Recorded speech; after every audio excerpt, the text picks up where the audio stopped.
Hey guys, welcome back to Vertical Momentum. I'm your host, Richard Kaufman, also known as the Comeback Coach. Guys, you're going to want to smash that subscribe button, share button, because this episode is going to knock your socks off. We actually have a true American hero, in my opinion, one of the author of one of the greatest books that I've ever written. He's a speaker. He's a leader of men. He's also a speaker of truth. So, sir, I want to welcome you to the show. Brother, I'm so blessed and honored that you're able to here today.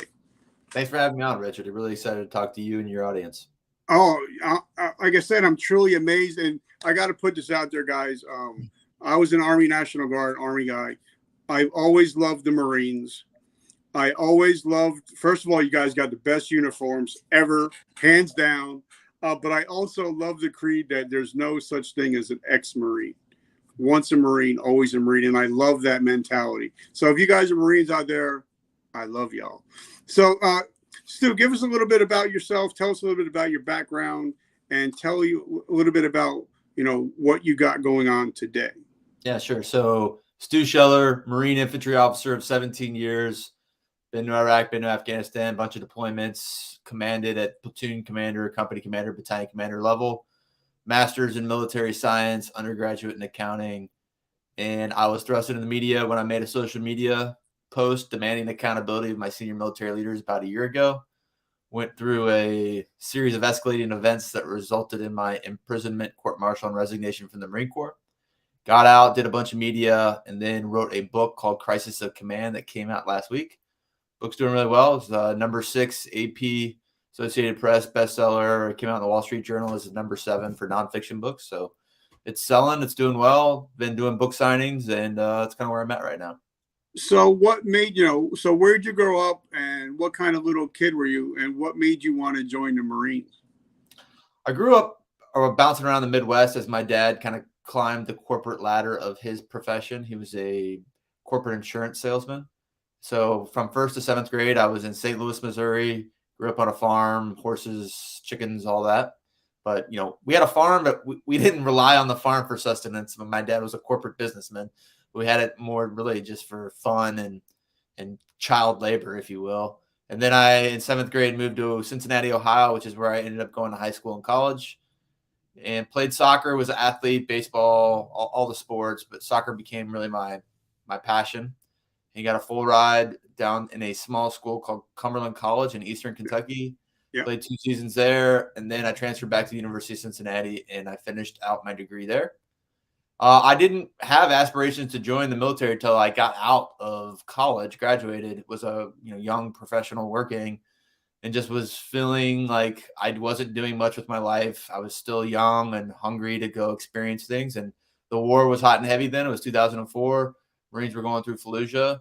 And I don't know why I wanted to join the Marine Corps. I can't put my finger on it exactly. Back then, I saw the Marines on the TV going through Fallujah. I knew the Marines were one of the best branches, and I wanted to challenge myself. So I submitted the officer application, and I was accepted, and I started Officer Candidate School in January 2005. Okay, now I've had, I think we're under like episode 500 or something stupid. I've had a lot of Navy SEALs on. I've had a lot of Marines. I've had a lot of Delta Force. And they talk about why so many people quit before they graduate from training. And I know Marine Corps is one of the hardest boots you can ever go through. What are some of the reasons that you stayed? Did you just have that one more rep mentality, one more push-up, I'm not going to quit mentality? To me, it was I told all my friends and family that I was going to be a Marine officer. And I think I underestimated how challenging it was going to be. And there was definitely times I thought about quitting, but my biggest fear is being perceived as a failure. And so I couldn't. Shame was such a powerful tool that I just refused to allow myself to go back as a failure.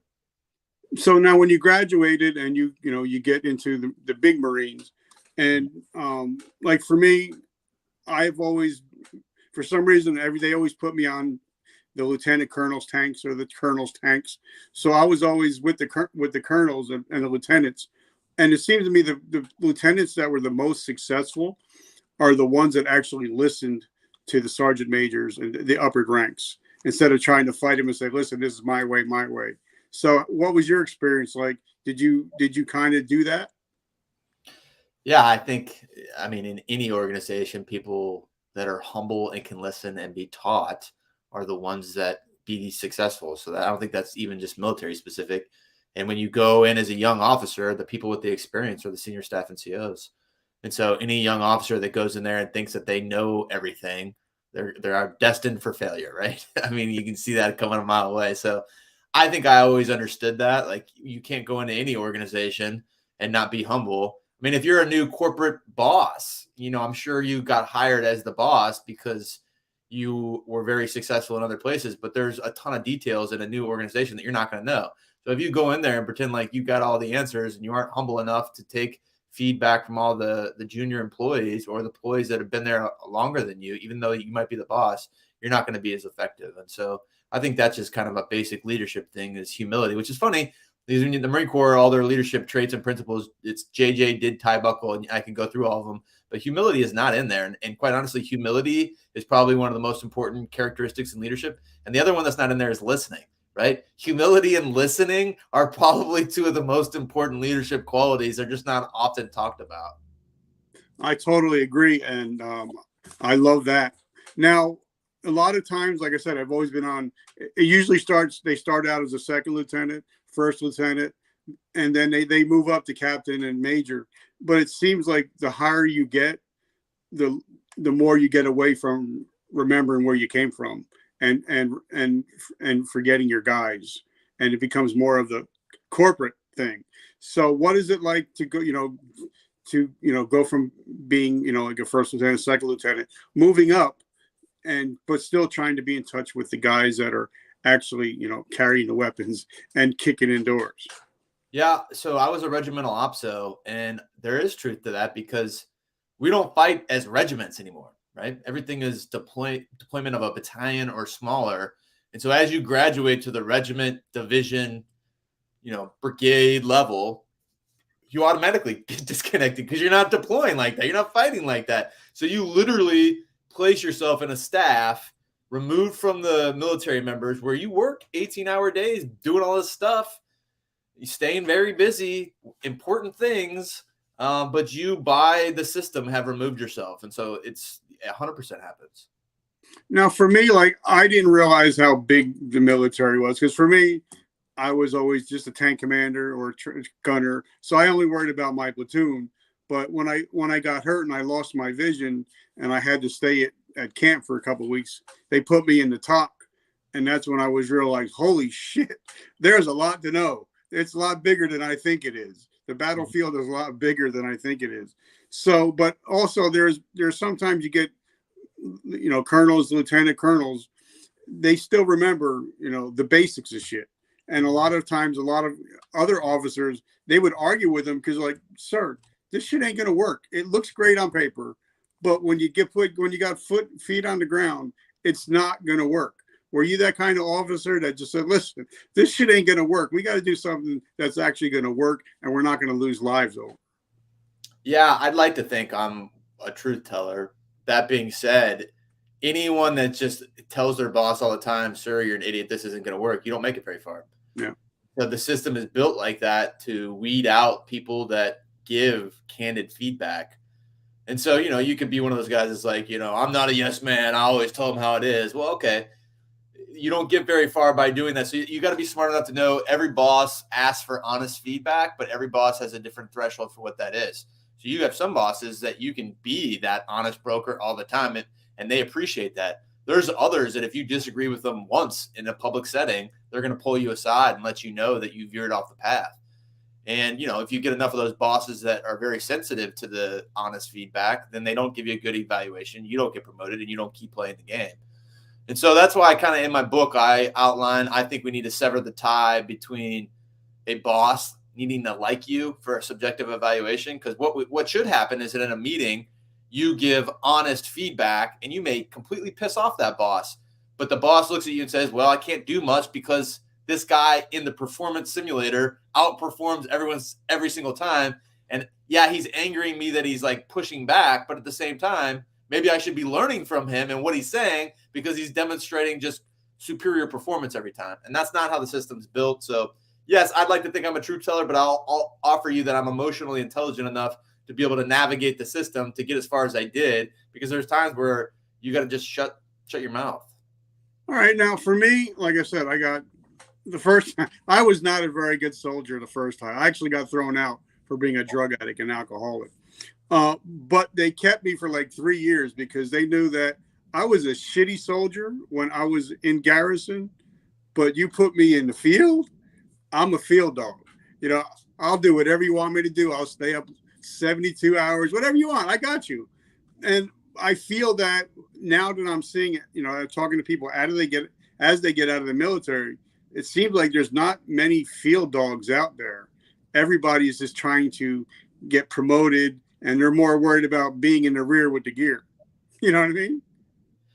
Yeah, I think there are those out there that want to be in the field. I still think that many units are evaluated based on their ability to perform. I'd like to think that. So if you're a battalion commander that is kissing your boss's ass all the time, but then you go do a field op or competition and you just completely punt it, then you're going to be judged on that as well. So it's a balance. And I do think there's some field dogs out there, but yeah, to your point, the priority that people have figured out is giving the boss what they want, and that may not have anything to do with field time. Okay. So now you stayed in you were in for 17 years. So what was it? Because usually when a soldier, hits that 8-9 year mark, you're like, all right, either I'm getting out because I don't want to waste my whole life, or I'm going to stay in and do the whole thing. So what was your thought process in staying in after that 9-10 year mark? Yeah, you're exactly right. I tried to get out after Ramadi, and my wife, we had just bought a house. It was like, let's take a non-deployable. And then I went to Afghanistan and I was going to get out, but it was like, man, Afghanistan took a lot out of me. Maybe I'll just do school. And then school is a 2-year payback. And then, you do the 2 years and all of a sudden you're sitting at 9-10 years. And you're like, the golden handcuffs are on you. And so I made the decision that just financially and based on all my experiences and sacrifices up to that point, that it made sense to do another 10 years. And, that's the decision I made. But it was never supposed to be I never joined the military to be a career officer or for the retirement. Now, I did, after about a decade, kind of come to that realization. But I do think that I've always kind of been in it for the right reasons. And that's why at 17 years, I still was capable of walking away from it if it meant something important enough. All right. So before we go there, because that's why I want to get into the meat of this, I want to thank our sponsors. Our sponsors are Vertical Momentum Coffee. If you guys missed the military coffee, we came out with a brand new coffee, twice the energy, no crash, tastes awesome. But the best thing is I don't make any money off of it. 100% of it goes to help veterans struggling with PTSD and homelessness. So guys, if you love coffee and you want coffee with a mission, write coffee down below, because I'm always trying to pay it forward. I'm always trying to take care of our guys and girls that have served over. So now we can get into the whole meat and potatoes. We all know what transpired, but I want to know what happened on your end of you getting and it drives me crazy to know that they put you in jail for speaking your mind. So can you bring us back a little bit to the backstory of this? Yeah, so I made that first video demanding accountability. I used my office. I was in my cami, stated my rank and title. And so they fired me immediately the next day. And even then, I probably wasn't planning on making any more statements. But I was like working through it. Like it was like this slow buildup of frustration. So they didn't address any of the content. They fired me without an investigation. They told me I was going to move from Lejeune up to Quantico and sit in a cubicle and await further legal action. And I had people kind of heckling me, old bosses getting on my social media saying if I had any honor, I'd resign. And I just decided that I had a choice. I could apologize, back away from my statements, probably get the stigma of PTSD. Like, we know you're struggling with PTSD. I got it. You need to just go get some help. You apologize, but you need to back away from your comment a little bit. And we'll take care of you, though. We'll take care of you. And I could have lived my life like that for the next 3 years, limping towards retirement. Or I continue to apply pressure on them and say, I believe in what I said. I'm not backing away from my statements, and you guys need to address this. And so I took the second route, and I continue to make statements, and I continue to make videos, and it resulted in me getting placed on a gag order. And then when I violated the gag order, they put me in solitary confinement. So now this all stemmed from the whole botched shit that happened in Afghanistan with the pullout, correct? Correct. Well, I mean, for me, that was the punctuation mark on really 2 decades of failed policies. You know, you get a master's and you start reading. I mean, it's really been going on since World War II. And so, but I mean, there's just the Afghanistan evacuation. There was just no better example of failure. And the point I was making, I mean, it was so clear to me. One, I knew no one would take accountability. And 2, I know the military's figured out how to weaponize the media. And not only would they not take accountability, but they try and spin it as a success, which they did. And so I felt like service members needed timely, accurate assessment of failure, and it needed to come from someone of a position of authority. I felt like I was like one of the closest people to that. And so that's why I made the stand that I did. So now, you know, because I believe that, you know, they say, freedom of speech until you don't have freedom of speech. And that kind of drives me crazy. Even with the last president, they'd say, oh, everybody's got freedom of speech except for you. You can't say anything. So what were some of the comments, the exact comments that you made in that video that got everybody all pissed off and rankled? Well, I made quite a few videos. So it was like it seemed a bunch of different people got pissed off each time I made a video. So, you know, the first one, I'm not sure why I was fired immediately, other than, you know, if you go back and watch it, I mean, everything was accurate and all I demanded was accountability. So to be fired over that was, as quickly as I was, it was surprising. The second video, I stated, hey, all I asked for was you to address the content of my statements, to say, yes, mistakes were made. And then I go on to say that I would have backed down, submitted, and gotten back in line, but no one is addressing the content of my statements. And then I, in that video, said I was resigning my commission. And then in that second video, I got all worked up and I said I was going to bring the whole effing system down because I was angry. It was throwing my whole life away.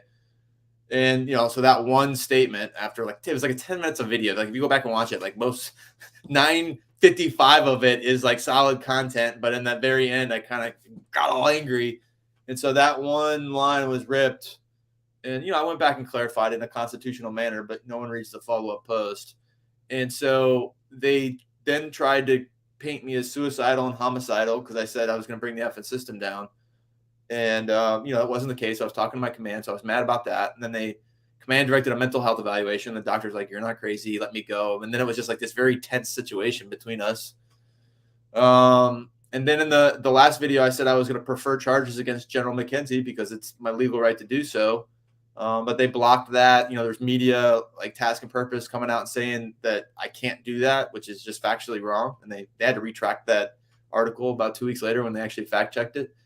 And so it was just it was a situation that once I was in jail, like I know I had broken rules. I was not a gentleman. You know, I had violated the social media policy. Like, yes, I did do all that. And I knew that. And so I pled guilty to those things. And then I agreed to resign. And then that was that. So, like, I've had my friend Clint Lawrence on here. He went to jail for same kind of shit, just putting stuff out there. Now, I believe, and I don't care which way people go because I'm not a political guy whatsoever, but I think leadership starts from the top down. And if there's no accountability, then it's just like the wild, wild west, right? What? So then, you know, when did you start seeing the breakdown in the leadership in the military? When do you think it started? I think it was Vietnam. I think, you know, if you go back and look at Khe Sanh, where we sacrificed thousands of service members on the Ho Chi Minh Trail. And then all of a sudden, one day unceremoniously, that piece of train was no longer important. And then we moved. And then no one went back and said, hey, generals, you've been there for 2 years because this was a strategically important train. And now it's not. Are we going to hold anyone accountable for that blunder, or just the failure to achieve political objectives in places like Beirut, Somalia, Libya, Syria, Kosovo? The list goes on and on. Go back and just check the records. we are not able to link political objectives to tactical victory. And that is the 4-star military general officer level. So following Vietnam, what we did instead of holding the general officers accountable is we said, well, it was the draft and the drugs. And so let's go to an all volunteer force. It'll professionalize the force because that's the reason we lost. And then we passed the Goldwater-Nichols legislation, which created the combatant commands, which really further empowered the general officers. So rather than holding them accountable, we gave them more power without ever saying you guys did some things that could have been more effective, like winning the war. And since then it's more of the same. The generals have all the answers. They protect the power, and when there is failures, they deflect towards the Department of State, towards the junior service member, or to objectives made by politicians that were never achievable in the first place. That being said, if they were never achievable in the first place, why didn't we hold a general officer accountable for not pushing back enough to prevent us even devoting assets and resources to a political objective that was never attainable? It's crazy. Okay, now, because if you were President Stu at this time, what would you have done differently with the drawdown and with them getting out? What would you have done differently? So a lot of the book critics for me are like, they get caught up on there's so many failures through and through for the last 2 decades of Iraq and Afghanistan that why hold anyone accountable now? Why not go back and hold everyone accountable? It's like, guys, we have to start somewhere. Yes, there has been many mistakes, but just to say that the thing is so broken that we can't even try and fix it is such flawed logic. It's crazy to me. So if I was the president, first of all, we would have never been in that mess because just the series of decisions that were made were so horrible. I mean, we decided to pull all military troops out. First of all, I wouldn't have pulled all military troops out. I'd have kept 1,500 there, just like we have in Korea. I mean, we got hundreds of thousands across Europe. I mean, the list goes on and on. So, like, what is 1,500? It is a drop in the bucket to the million we have in the force to hold stability. Now, Afghanistan is a safe haven for all our efforts. Like, we could have kept 1,500 and held that place, to be quite honest with you. So that's what I would have done. Number one. Number two, if I was going to make the decision to pull all military troops out, I would have done it in a season where the Taliban wasn't in it, i.e. the winter. That's why we have a spring fighting season there. But President Biden, September 11th was a PR date. That PR date was more important than American lives and treasure. Terrible decision. And then even if you're going to pull all the troops out, you're going to do it during the peak fighting season because you want to have a PR date. At a bare minimum, you publicize that and you pull American citizens out before you pull the military troops out. Like, that's common sense. And then, all right, let's keep going. So that's 3 no-brainer decisions. If you're going to do all that, you obviously are going to hold Bagram Air Base, the place that you need to conduct the evacuation from. So, like, those 4 things, like, I can't even wrap my brain around. Like, all 4 of them independently are terrible decisions. And someone along the way should have been like, this doesn't make sense. Yeah, I mean, because I'm thinking, me and my wife were watching it unfold, and I'm like, did anybody think about this? Did anybody ever play the game War? Did anybody ever think, listen, if I'm going to fly people out, I got to make sure that we're not going to get planes shot out of the air. Yeah, or people hanging off the planes, right? Like, that seems like it makes sense. But, and like we talked about before we got on camera, I'm a big mental health advocate. I have my own mental health. Today, I decide mental health summit every September. And after that happened, suicide rates went through the friggin' roof. Because a lot of guys and girls that served over there are like, wait a minute, I lost my battles, I got hurt or whatever, and now it's all for naught.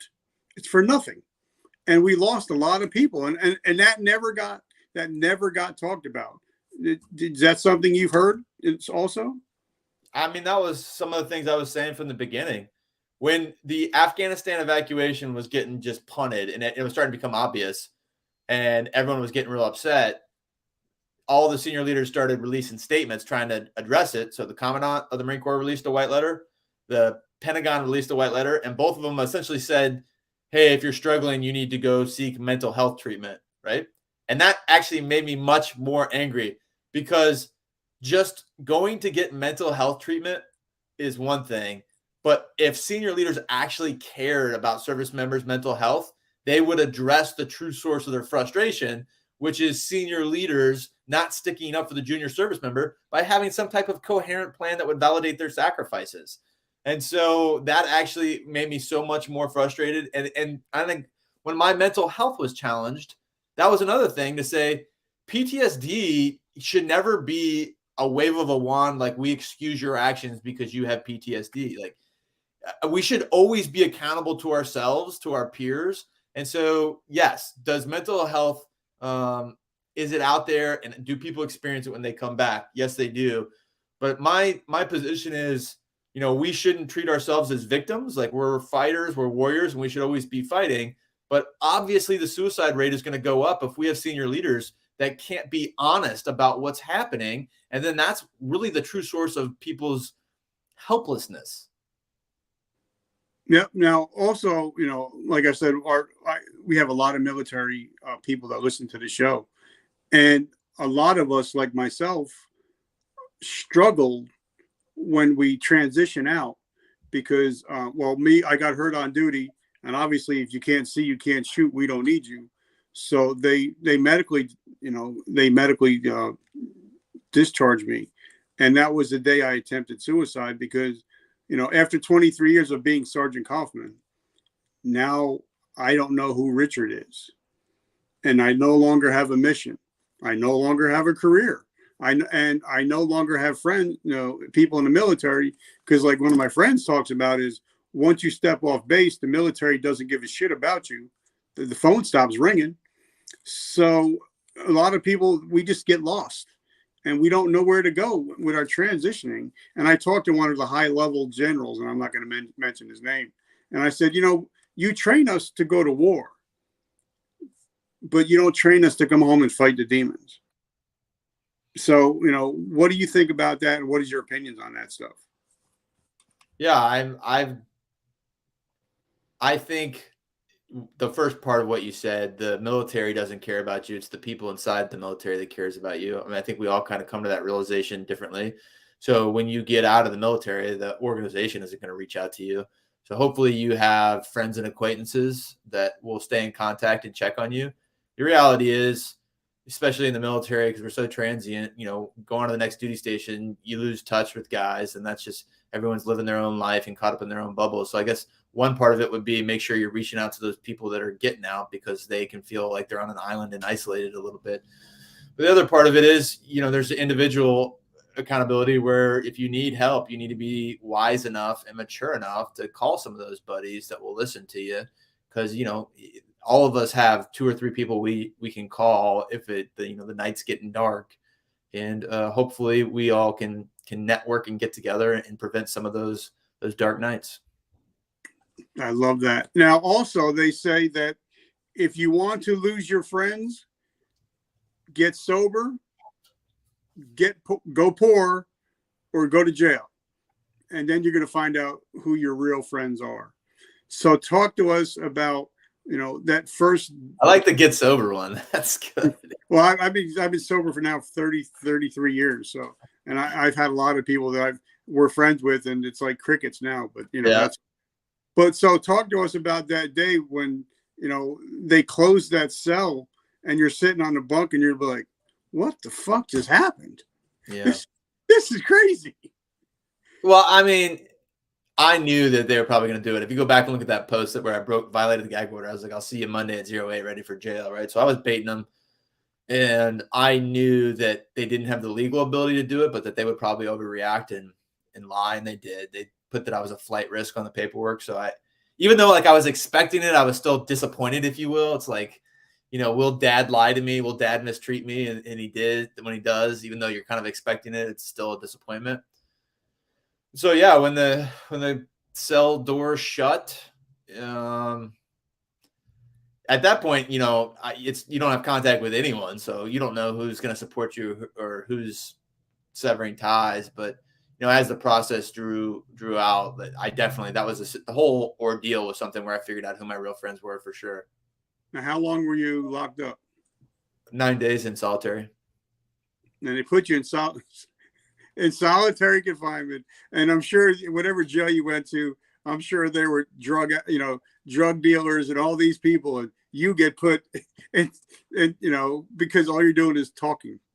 The reason they didn't put me in solitary, I think they put me in solitary because I was a national media thing that there was a lot of risk to me, right? So if I went in there and had gotten shanked, that would have been bad news for everybody. Now, the place I was at was a Camp Lejeune brig. Everyone that was in there was Marines, and the guards were Marines. So I just want to be clear, at no point did I feel like I was at risk of anything bad happening. I mean, it was honestly like being on a deployment in a terrible place, just sleeping. And I got better food in jail than I did on some of my deployments. But they had congressmen showing up to the jail. They had national media talking about, there was protests and parades outside the base, like Free Scheller. I mean, it was a circus. And so that's why I was in solitaries, because it was just like, we can't allow anything to happen. So now how long until the moment they said you were going to get locked up and put out of the military? What was the time frame from the first video till the minute you're no longer a United States Marine? Well, I released that first video August 26th, and I went to jail about September 26th. So that whole escalation of, 4 videos, multiple posts, gag order, jail was about a month. I got out of jail the first week of October, and I didn't get out of the Marine Corps until Christmas Eve. So that was actually a much longer period of time, and I didn't make another statement in that period of time. And so that period of time was really hard because I was just waiting for out processing. I was still having to come into work every day. It was weird for everybody. And so really the whole escalation of stuff was a month, but then I didn't get out of the Marine Corps for another couple months. So what did they finally, when they retired you, or you retired at 17 years old, what was it honorable? What did they finally do? So the top rung is honorable. The one below it is called general under honorable. That's what I got, a general under honorable. So, mentally, because I know, you do 17 years doing everything you can to be the best leader you can be. And then you're put out with a general under honorable conditions. And you're just like, what the fuck? My lawyer told me they were going to, because my plea deal stated that I was either going to get an honorable or a general under honorable, and that they would decide later. And so that was the one question mark, after I got out of jail, I went to the court martial, had to pay $5,000 and with a letter of reprimand. So, like that first week of October to Christmas Eve, the only question mark was, what are they going to characterize my discharge as? And it was completely in their control. I got to write a letter that said I should have an honorable, and here's why. But, they'll take that with a grain of salt, and then they're going to look at all the other people's recommendations. And unanimously, all the generals in the Marine Corps and the Secretary of the Navy all agreed that it should be general under honorable, which I was blown away by. And the way the order reads, I feel it says if a service member's service was so honorable beforehand that it would be inappropriate to classify anything other than honorable, then that service member should get an honorable. And I went through my record, my record speaks for itself. Like, obviously, other than this 1 month of, saying things you didn't want to hear, I have been very honorably, combat awards, been command selected, command screened for school, selected every opportunity. I mean, there's just no way you could argue that I wasn't honorable. And so it was surprising a little bit, but in a way it wasn't either. They wanted me out, and they wanted to stick it to me as much as they could. All right. So now it's Christmas Eve. You're home with the family. Thank God. You get to hang out with your family. You get to have Christmas holidays. And then do you ever just sit down and be like, all right, now what? Because that was me. I didn't know. All right. I was a soldier for 23 years. I don't know anything else. What do I do now? Or was the books already in the makings in your mind? Yeah, I had a plan. So that's what helped me. And I stayed very busy. I got out, and like I said, Christmas Eve. So January, February, I hit the media really hard because, again, I had been silent for almost 3 months, and everyone was saying all these things about me. So my plan was to get in the media and tell my side of the story, and I did. And so then, first week of March, I sat down and started writing the book, and that took me all the way through April. And then May through really July, I took some time off. All my stuff was still in personal storage bins, and just had a lot of personal, got to get my life in order for the next push. And then come August, the book came out September 6th. August, I started jumping back in the media and promoting the book. And I've been traveling all over the country really since the last week of August. I just was in Ohio, I think last week, and then I was in Jacksonville, North Carolina for a book signing 2 days ago, and then I fly out to San Antonio here in a day. So that's like my life all the way through the holidays of this year. So I'm already booked out really through Christmas, and then that'll take me all the way to January 23, at which point, I'll decide what I want to be when I grow up. So, when I wrote my book, which just hit #1 in Amazon twice, Nice. for addiction and recovery. But when I wrote my book, it ripped open a lot of wounds. A lot of healing had to be done. And it was very cathartic writing my book. So what was it like writing your book, and what was that process like?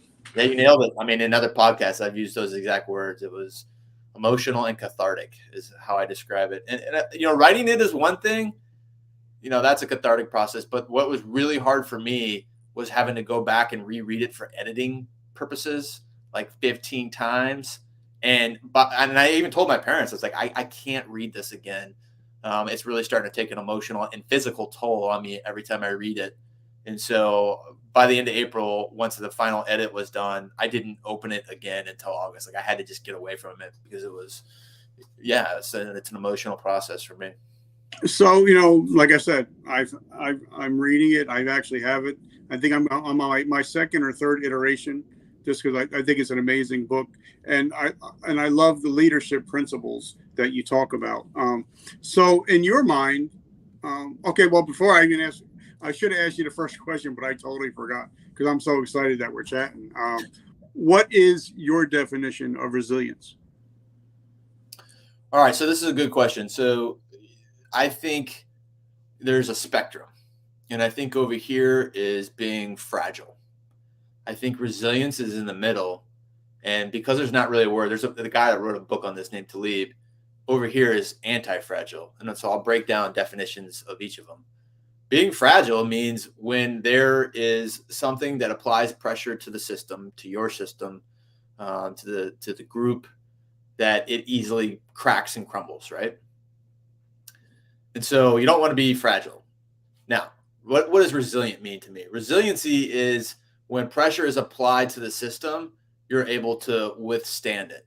So as adversity is coming at me, I can stay focused on what I'm doing. I'm not getting weaker, but I'm not getting stronger either.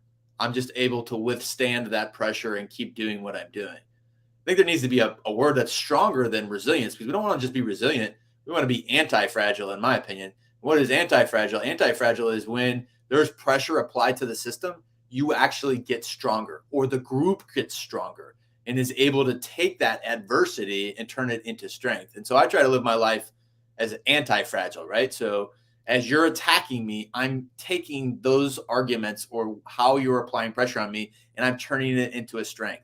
I mean, just the other day, right? I had my book came out, and most of the major military articles are not going to talk about it at all because I've been bashing them over the head. I mean, I talk about task and purpose in my book, right? So it's very hard for task and purpose to come out and objectively write a review when they know people will be like, that's because he was talking trash about you, right? And so real clear defense. I mean, this guy, I think I understand why he did it, because he actually used to work for Task and Purpose, and he's friends with General Mattis. And so I think he had, some bias there. Everyone's got bias. That was how I identified his. But he ends it with like, this is a book that will quickly be forgotten as quickly as his first video was, like, just like a parting shot at me. So like that's pressure applied to my system, right? And so when I first read that, like it hurts a little bit. Like, when you pour all this emotion and you think you have a really good product and someone writes something like that. Now, so fragile would be like, I take that and I just go into a corner and I start crying and it really hurts me. And, obviously I go on a podcast and just like, well, critics don't really like it. And it's, so, that hurts. Resilient is like, okay, he said that, doesn't bother me. I'm going to keep doing what I'm doing. But anti-fragile is like, how can I take that and make it stronger? And so what I've figured is like, I'll take that comment. I'll wait. I sat on that comment for 10 days. AP, number 6 best-selling nonfiction in the United States. Wall Street Journal, number 7 best nonfiction selling book. And so then you make a post and you say, hey, brother, this was your review. You can update it because here's my recommendation. I'm sorry. Our opinion wasn't in line with the American people as objectively defined by the best-selling nature of the book, right? And so that's like one example of, I tried to take the attacks and the pressure that's applied to me and pause and think, like, how can I react to this that's going to make me stronger? I love that. And I love that analogy because lately it seems that as a podcast, like I think we're in like top 0.5% in the world in podcasts, but it seems like the popular we get, the more haters that we get. Yeah, well, you're exactly right. And I tell myself that too. Like, here's another example. There's a Marine that I served with. His name's Elliot Ackerman. And he was in 1-8 with me. He got a Silver Star in Fallujah. I mean, I've always looked up to him. So he was in Fallujah. I showed up to 1-8 right after that.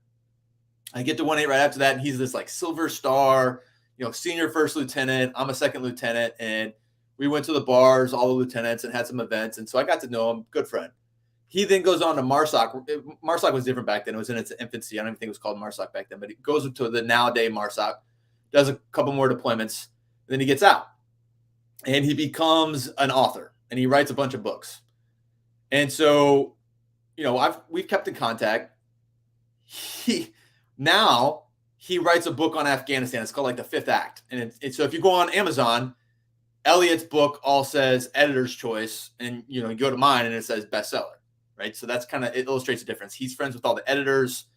He knows the people, but whatever. Like the Pineapple Express guy, Scott Mann, has been nothing but good to me. And I would love to like take a picture, support his book, do anything I can, just be a good dude. And I want to be a good dude to you. Elliot goes on all these interviews and talks about how I'm like the guy in Tunisia that lit himself on fire and how I'm a political ranter. And he's basically talking trash about me and never once brings up the fact that we're friends and we serve together. And he suppresses that fact to differentiate the credibility of his book. So it's like me promoting my book is more important than the relationship I have with you, Stu. And so, I called him out in a post. I've got a pretty large social media following. So I call him out in a post and just say, hey, man, it's interesting to me that you're not addressing that we have this relationship. Call me and we'll get a beer and hug it out. Like 2 days later, another review comes out for The Fifth Act.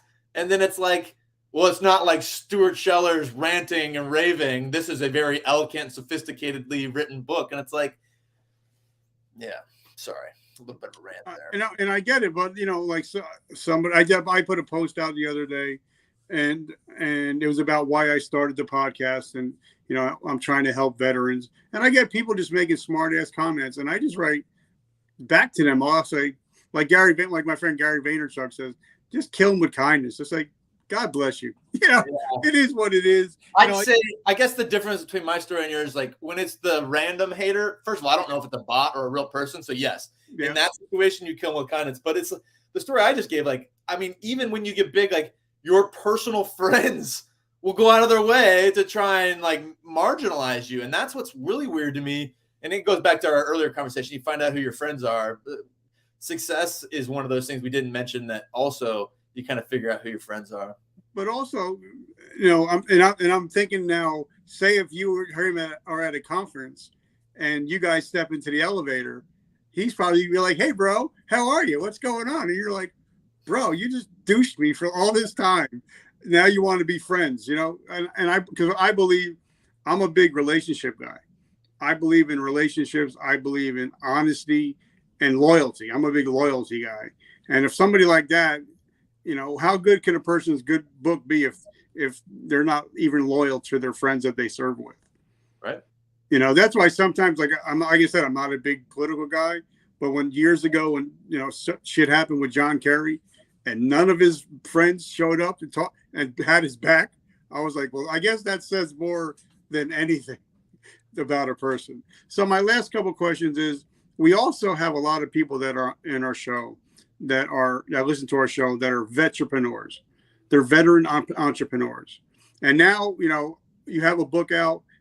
Now you're starting to see the business side where you're starting to see the bookings and you're starting to see sales and all that. So what was it like, going from a veteran to a vetpreneur? This is an interesting question because a lot of people don't know this portion of my life. I didn't have social media before 2018. I got social media in 2018 because I launched a business. The business was called The Perfect Ribbon, and we created and patented a product and had it in all the Marine Corps exchanges. And so I was a 50-50 partner. I've since sold most of my equity out of that company based on everything I was going through. It was bad for business. But I say that my social media following, why it caught fire is because I had maybe like 1,000 on my LinkedIn and Facebook profile that were all vetpreneurs. And it was all veterans that were business oriented. And so in those 3 years, 18 to 21, when, I made that video, I was doing vetpreneur conferences. So there's an organization called Bunker Labs. I was the keynote speaker. I'm actually friends with Dean Bunchu. So yeah, I know Dean. I'm friends with Dean as well. He's actually been on the show also. Yeah, he's a great person. I mean, that's a guy and he's been texting me through this whole ordeal too. He's one of those guys that's like, I'm here for you, anything you need. Yeah. And so I was a keynote speaker down in Wilmington. And so the business aspect of it, I think I got for lack of a better term, undergraduate in how to run a business, go through all these things, build a following before I did this. And so I had some exposure to it. And quite honestly, I think running a business while being in active duty is a rare thing, but also one of those things that's very important. And it's helped me a lot in my business acumen as I've navigated. I mean, just the book itself, right? There's business decisions before you even write a book. Like I could have self-published and that actually probably would have been more profitable. But instead I went and got a book agent, 15% right there. I went and got a publisher, at least 50% right there. Now you're only left with 35%. And so it's a business decision. Do you want to go that route because they have access? They have the ability to get you on bestseller list, right? Had I self-published, I don't even get the opportunity to be on the Wall Street Journal bestselling list, the AP bestselling list. And so there's a point where, I'm doing this myself with everything else that's going on, and I'm making business decisions that I think are what's in my best long-term interest. And so, I think having some type of business understanding, or at least a mentor that you can talk about it with, is very important. And, just taking me out of the conversation, I think entrepreneurship and veterans are great, are very symbiotic. And I think veterans that get out, even if they take a couple jobs, oftentimes find themselves 5-6 years down the road being entrepreneurs because they're very independent people. And I think that they have all the skills necessary to be disciplined and do what it takes to be successful at owning a business. Okay. So the last question, I know you got so much to do today. Business, I believe, business and the military, I think they go hand in hand. But I think a lot of people, when they get out of the military, want to start a business. Like they want to start a t-shirt company, hat company, liquor, or coffee. I did 3 out of the 4. But, they don't have an SOP and they don't have a business plan. And like one of my friends, Stephen Kuhn, talks about, if you don't have a business plan, you don't have a business. You just have a hobby. Steve is also a good friend of mine. Yeah, I'm getting weirded out by all our connections. Yeah, Steve has been he set me on my track to success right now. And I just did a big a post about the book that him and Lane Malone put out, Unleash Your Humble Alpha. Yep. But he taught me, because I was everywhere, and he's like, listen, if you don't have a business plan, you don't have a business. So make sure you have a business plan. Learn your SOPs before you start your business. So can you talk about that aspect real quick? Yeah, I actually have a different perspective on it. I mean, I love everything Steven's done, and he actually brought me into a couple organizations and mentored me. So when I started The Perfect Ribbon, Steven reached out and provided counsel, and so I've learned a lot from him. But my take, I did a podcast, 1 season, 10 episodes, and it was about entrepreneurship. And I can't remember what entrepreneur I was interviewing, but I asked him this question about business plans. And he's like, you know what a business plan is? He's like, I wrote it on a piece of paper. It said, make money. And, that's obviously the polar extreme of what you're talking about.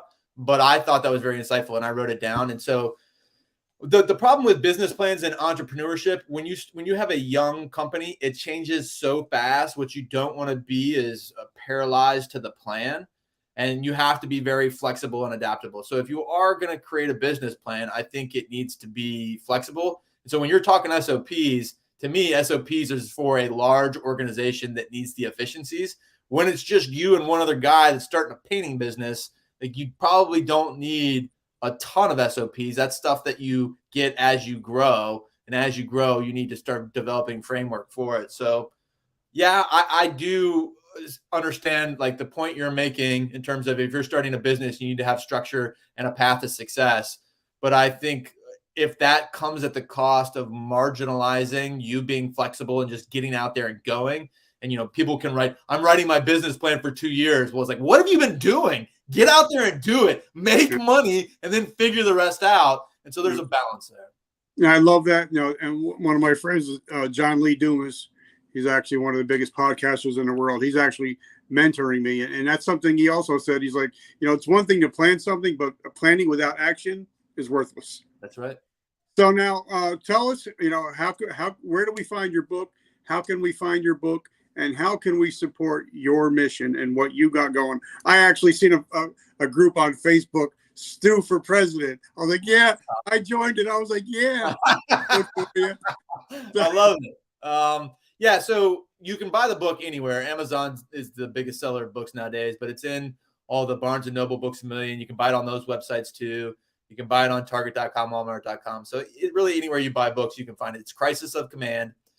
And if you want to learn more about me, I've got a website. It's called AuthenticAmericans.com.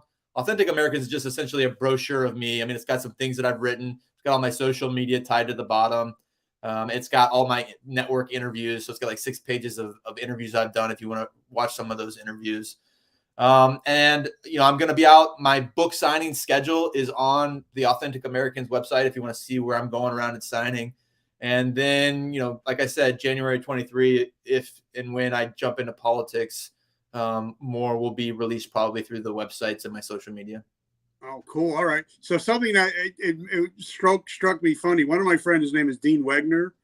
He actually has a clothing company called Authentically American. And I know Dean as well. I actually reached out to Dean and was trying to partner with his t-shirt company because I have AuthenticAmericans.com. Yeah. And so it made, because I have merchandise through my website, but we couldn't come to an agreement that made sense. But he's a good guy. I love Dean. In fact, Dean was on my 10 episodes of a podcast. He was one of the guys.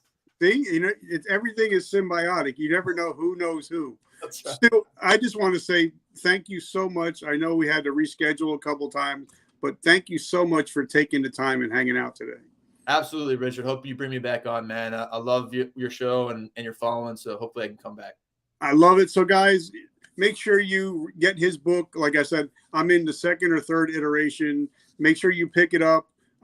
Check it out, because I think it's not only a good book for just in leadership in general, but if you apply it to business, a lot of the leadership principles, I think you'll be even more successful in business. So, guys, I want to thank you so much. Remember, vertical momentum, the only way to go is up. And like my t-shirt says, guys, the 3 most important words in the English language are today I decide. You decide whether you want to be a victim or a victor. So, all right, guys, I love you. Stu, have an amazing week, and I can't wait to see what you got coming up next. Thanks, man. All right, God bless.